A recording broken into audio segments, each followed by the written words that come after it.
Lesson 1. Exercises.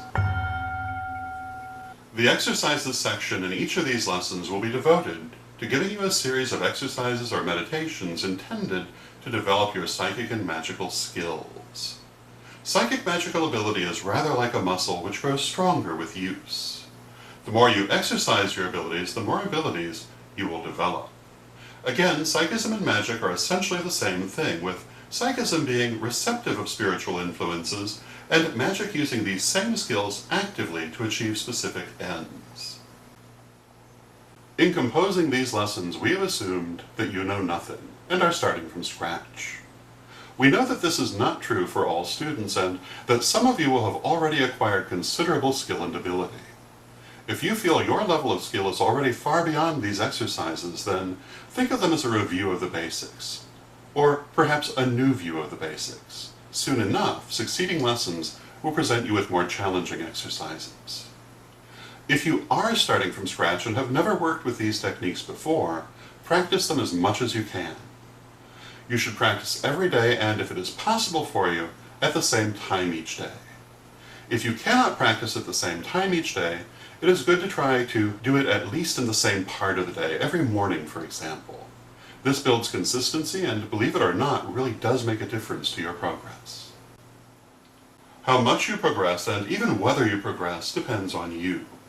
The time and effort you put in are what will determine your growth in magical ability. Like anything else, practice makes perfect. These exercises rely heavily on visualization. Visualization is a very important magical technique. In magic, our goal is to focus our energy very strongly toward the thing we want to bring about. When you visualize something, you imagine it very strongly, picturing it very clearly. When you first start visualizing, you may have to close your eyes and try very hard. It gets easier with practice, and later you'll be able to do it with your eyes open. When you visualize something, try to see it as clearly and strongly as you possibly can, creating a three-dimensional image, just as if you were looking at a physical object. This is because you're using the image as well as the focus and concentration that go into it to shape energy. You are not idly imagining a pretty fantasy, but actually affecting the universe on an energetic level. Some people find it difficult to visualize. If this is true for you, then try to imagine what the energy feels like rather than just what it looks like. But even if you find it hard, don't stop trying to visualize. Your ability to do so will improve with time, and the skill is of great importance. Good habits. As we have said, it is best to practice every day to build skill. If at all possible, it is best to practice at the same time each day. When you first begin to learn magic, it is best to practice on an empty stomach. You should wear loose, comfortable clothes, or even better, no clothes at all, and should select a comfortable position to work in. All of these things will help you to be psychically open. It is good to light one or more candles before you do your exercise. The candles will act as batteries. When a flame burns, it gives off energy, and this extra energy will aid you in your exercise. Quartz crystal also serves to amplify the energy in this way, so it can be good to have some nearby, or even to hold it during the exercise. Some people also like to use incense to help them shift their consciousness. A few good incenses to use are sandalwood, frankincense, or lavender. You can also use an anointing oil. If you use oil, apply it to your forehead and the palms of your hands, as well as anywhere else you like. The first exercises you will learn are two of the most important basic practices you should know: psychic shielding and grounding and releasing. These two techniques are the cornerstone of good magical practice, and their importance cannot be stressed too much. In future lessons, many other exercises will be given, but none are more important than these first two. Psychic shielding. Sometimes we pick up energy from other people without knowing we are doing so. Their moods or emotions may bleed over onto us, leaving us feeling angry, sad, tired, depressed, or whatever they are feeling, and not knowing where these emotions came from. Also, sometimes people will deliberately send negative energy to us, even though that is a very bad thing, something one should never do. Such negative energies cannot harm you as long as you don't let them in. But in daily life, picking up energy is an unconscious process. For someone skilled in magic and psychism, however, this process is under one's direct conscious control. With psychic shielding, we create the boundaries that keep out unwanted energy from others while simultaneously strengthening our own aura or spiritual energy field and keeping it healthy. This exercise should be done daily, either when you go to bed or when you get up, or as part of your daily psychic exercises. Begin by putting yourself into a comfortable position and releasing all tension and anxiety. Visualize a ball of white light floating above you. Focus on the energy of the ball. Know that it is full of love and strength and peace. Try hard to feel these qualities in the energy of the ball. Now, let the energy from the ball of light begin to flow down into you. The energy is a beautiful, clear white light. No matter how much light comes into you, the ball will remain equally strong, for its true origin is the goddess, and it is a source of boundless spiritual energy. Let the energy from the ball pour into you and flow throughout your body. Let it move out into your arms and legs and down into your fingers and toes. Now, let that light expand beyond your body. At first, see the light expand just an inch outward from your body. Now let it expand a little more, 2 inches, 4 inches, and so on. Let the light expand to form an oval around your whole body, an oval filled with clear, beautiful, loving white light from Goddess. Now, let that oval of white light expand to form a perfect circle of energy around you, growing until it is about 6 feet across. Now, in your mind, affirm this: there is one power in the universe, and I am a perfect manifestation of that power. As such, I will that the boundaries of my aura shall be strong and healthy, repelling all unwanted energy while remaining open to positive and healing energy. Safe within these boundaries, nothing can harm me, for I am filled with the strength of the Goddess. By my will, so mote it be, and it is so.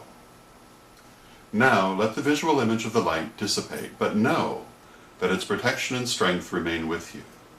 Finally, clear and release all excess energy as instructed below. Clearing and releasing. Clearing and releasing of excess energy is extremely important. It is important to do this before a magical working so that your energy will flow freely. It is also important to do after a magical working so that the excess energy that may be left in your body will not cause you difficulties. There are many signs of excess energy, among them dizziness, lack of balance, and feeling giddy or disoriented. Excess energy may also be marked by hyperactivity and/or inability to rest or sleep after a magical working. There are many ways that can be used to clear and release excess energy. The following is a good method for clearing energy and the one we recommend you start with. Use this technique before a magical or psychic working to release any tension or anxiety you may be holding from the events of your day, so that your energy will flow freely. Use it after the working to release excess energy. Begin by putting yourself into a comfortable position. It doesn't matter if it is sitting, kneeling, or lying down, but it should not be standing, as you may have a tendency to lose your balance until you become proficient in the technique. Visualize, that is, imagine very strongly, a bright white light pouring down from above the top of your head and passing through your whole body and exiting through the soles of your feet. Release all tensions, anxieties, and stresses in your being, and imagine them flowing out of you along with the white light. Let it all pour out of you. Imagine the excess energy as little bits of darkness being carried away with the light as it flows through you. When the last little bits of darkness are gone, let the light stop coming down and let the last of it flow out of you. Another version of this technique uses the image of water rather than light. Some people find it easier to visualize water because the image is more familiar. So if you have difficulty using light, try this version. Again, find a comfortable position.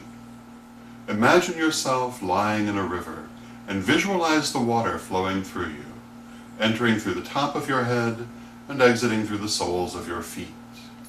Imagine the excess energy as leaves and twigs and other detritus as might fall into a river.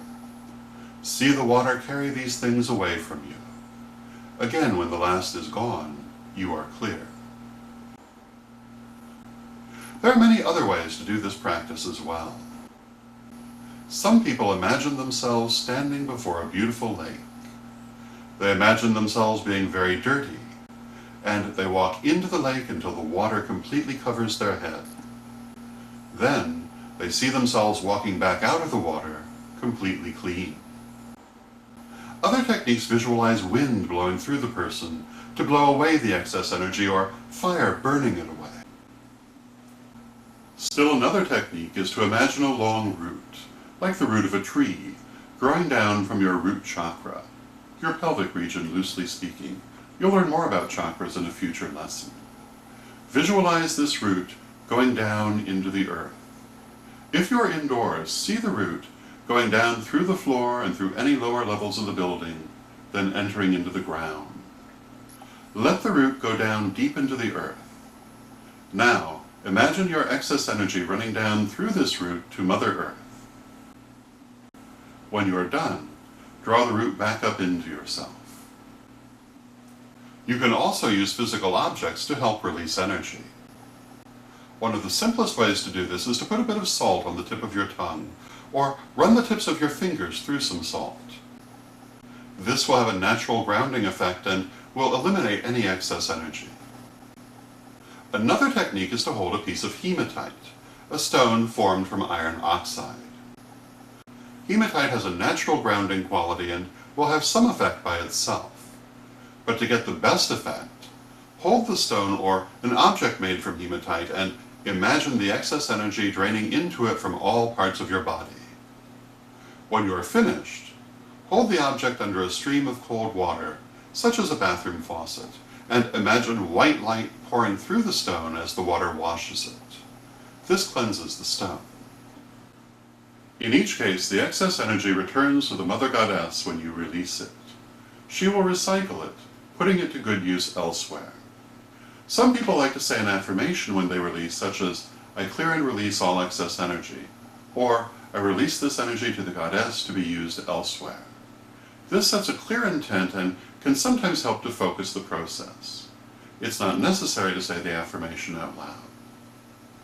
All of these techniques are good, but we feel the white light, or alternatively the water, are preferable because they tie into things you will learn in successive lessons, and in addition to releasing excess energy, they also exercise important psychic muscles that you will need later. But as with all things, the most important aspect is that it works well for you.